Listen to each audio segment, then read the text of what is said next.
दोस्तों, आप सभी लोगों के लिए कहानी लाई हूँ। कहानी पसंद आए तो लाइक शेयर ज़रूर करें। कहानी का नाम है लक्ष्मी। लक्ष्मी रसोई में बैठी खाने की तैयारियों में जुटी हुई थी। आज ससुराल में उसकी पहली रसोई थी। कल शाम ही वह मायके से विदा होकर ससुराल आई थी और रात ही उसकी सास ने सुबह रसोई वहीं बनाएगी यह बता दिया था। रात को ही उसने पति पवन से परिवार वालों की पसंद नापसंद के बारे में पता कर लिया था। लक्ष्मी वह सिर्फ नाम से ही नहीं, स्वभाव से भी थी। जैसी सुंदर वैसी ही गुणवान। दया और करुणा से उसका हृदय पूरत था। भारतीय संस्कार की मानव मूरत थी। मायके में वो सभी की प्यारी थी। ससुराल में भी वो सिर्फ 5 दिन ही लगा कर गई थी और इतने कम दिनों में ही उसने सबके दिल में घर कर लिया था। मायके तो वह महीने के लिए गई थी, पर जब 5वें दिन ही पति लेने पहुंच गए तो वहां सबको हैरानी हुई। घर में सभी याद कर रहे हैं और माँ ने लीवा लाने के लिए भेजा है, कहते हुए पवन थोड़ा सा सकुचा गया था।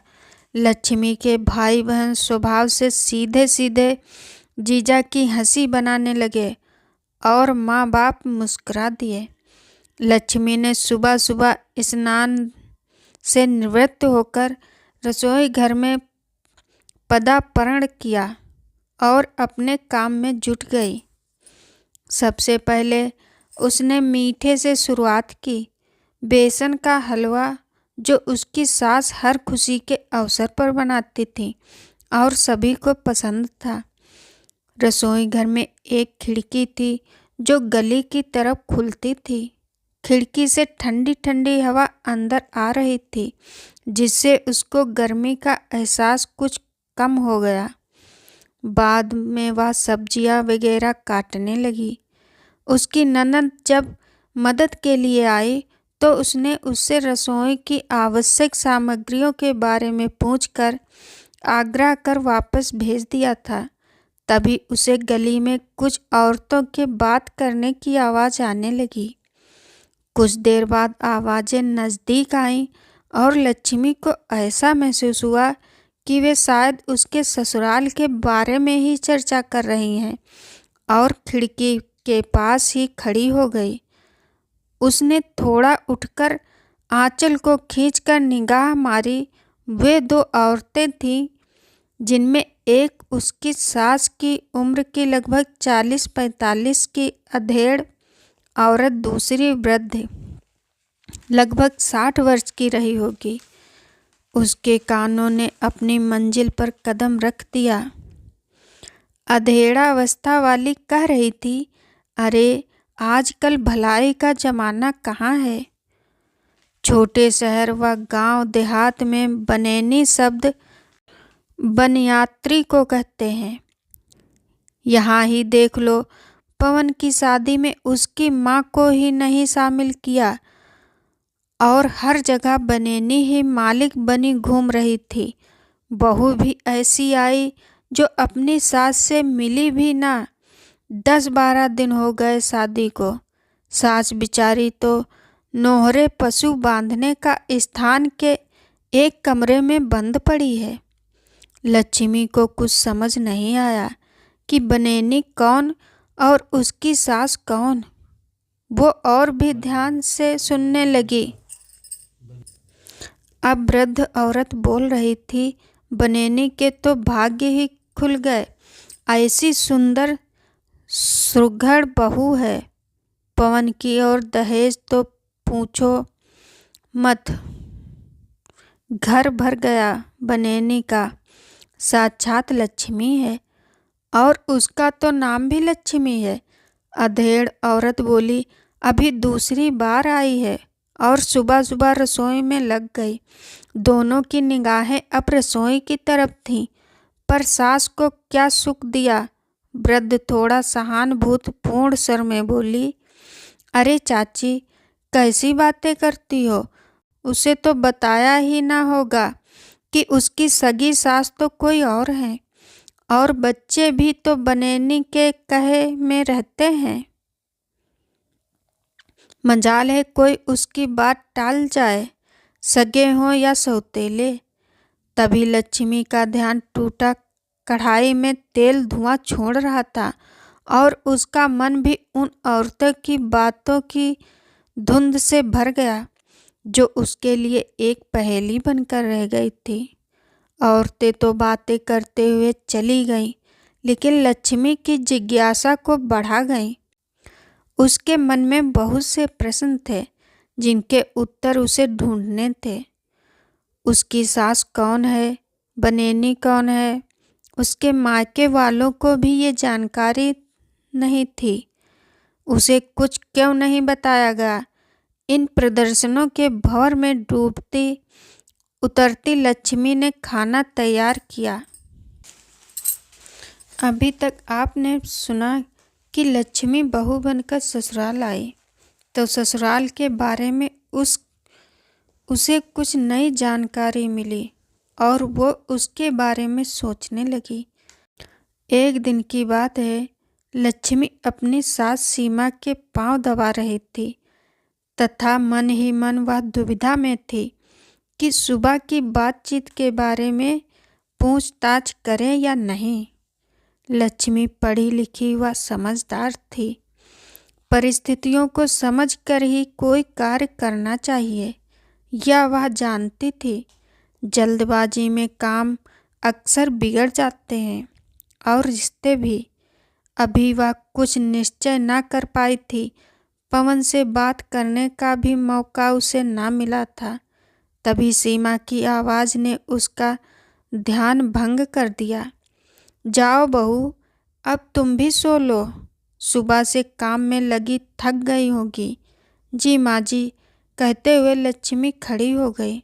जाते जाते वह एकाएक ठिठक गई। क्या है बहू, कुछ कहना है?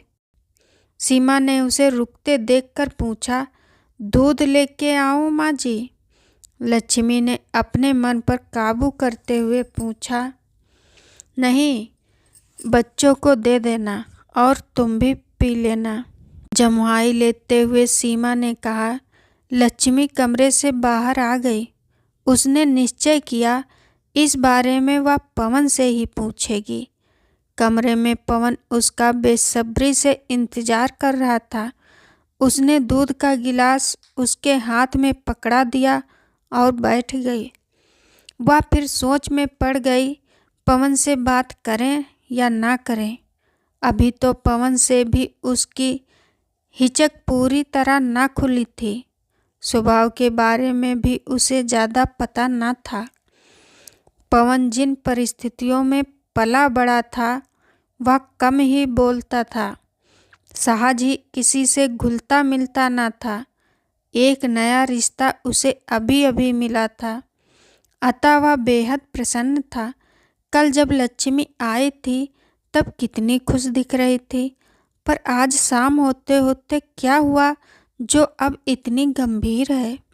उसने जब लक्ष्मी को सोच में पड़ा हुआ चुपचाप देखा तो टोक दिया। क्या सोच रही हो लक्ष्मी? कुछ नहीं, लक्ष्मी ने मन के भाव छिपाने की कोशिश की। थक गई क्या? दूध का गिलास रखते हुए उसने स्नेह से पूछा। हो सकता है इसने मायके में कभी काम ही ना किया हो और आज यहाँ सारा दिन घर का सारा काम संभाला। पवन ने सोचते हुए उसका हाथ अपने हाथ में ले लिया। लक्ष्मी ने पूछने के लिए मुंह खोला, फिर बंद कर लिया। कुछ कहना है? पवन ने हाथ सहलाते हुए कहा। लक्ष्मी को लगा यही मौका है, वरना वह सोच सोच कर ही रह जाएगी और परेशान रहेगी। हाँ, उसने धीरे से कहा। तो पूछो ना, अब हम पति पत्नी हैं, आपस में हिचक कैसी? मुझसे अपने दिल की बात ना करोगी तो किससे करोगी? हाथ को प्यार से दबाकर मानो उसने आश्वासन दिया। पवन के आश्वासन ने लक्ष्मी को हिम्मत दे दी। पवन, मैं यह जानना चाहती हूँ कि सीमा मम्मी कौन है और तुम्हारी अपनी माँ कहाँ है? एक झटके में लक्ष्मी ने अपना प्रश्न पवन की ओर दाग दिया, जैसे कोई विस्फोट हुआ। पवन के हाथ से लक्ष्मी का हाथ छूट गया। तुम्हें ये किसने बताया लक्ष्मी? पवन के स्वर में हैरानी भी थी और दुख भी। घर में कोई बात हुई क्या? नहीं, घर में नहीं, पर क्या ये सच है पवन? लक्ष्मी ने उसका हाथ पकड़कर पूछा।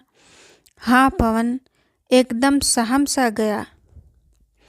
इसे कैसे पता लगा? सीमा माँ ने तो माँ को शादी की सभी रस्मों से दूर रखा था। अब सीमा की इस पर क्या प्रतिक्रिया होगी?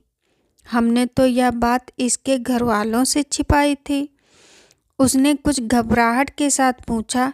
फिर तुम्हें कैसे पता लगा? बताओ ना लक्ष्मी। उसने पत्नी के कंधे पर हाथ रख दिए। तब लक्ष्मी ने जो कुछ सुबह सुबह गली में औरतों को बात करते सुना था बता दिया। सीमा माँ हमारी छोटी माँ है और उसकी सगी माँ रुक्मणी है जो कोठी के पीछे रहती हैं। पवन ने बचपन से अब तक की सारी कहानी लक्ष्मी को सुना दी। उसकी आंखों में आंसू थे जो उसकी बेबसी को बयान कर रहे थे। सीमा माँ ही माँ के खाने पीने व पहनने का ध्यान रखती हैं। उन्होंने हमें पहले स्कूल कॉलेज ना पढ़ाई के बहाने माँ से दूर रखा, तो कभी माँ की मानसिकता स्थिरता को जरिया बनाकर मीना जब तक थी तब वो जरूर सीमा माँ के व्यस्त होने या कहीं जाने पर माँ के पास जाकर उनको नहलाने व खाना खिलाने जाती थी। मैं भी कभी कभी मौका मिलने पर उन्हें देख आता हूँ। लक्ष्मी आश्चर्य से पवन को देख रही थी, मानो आठवां अजूबा हो। कोई अपनी सगा माँ के साथ ऐसा व्यवहार कैसे कर सकता है? तुम्हारे पिता ने तुम्हारी माँ के साथ अन्याय किया और तुम विरोध नहीं कर पाए क्योंकि तब तुम छोटे थे, पर आज तो तुम समर्थ हो। आज तुम्हारी क्या मजबूरी है? बोलो पवन, जवाब दो। लक्ष्मी की आवाज़ में आक्रोश था। आप सभी लोगों को कहानी सुनने के लिए धन्यवाद।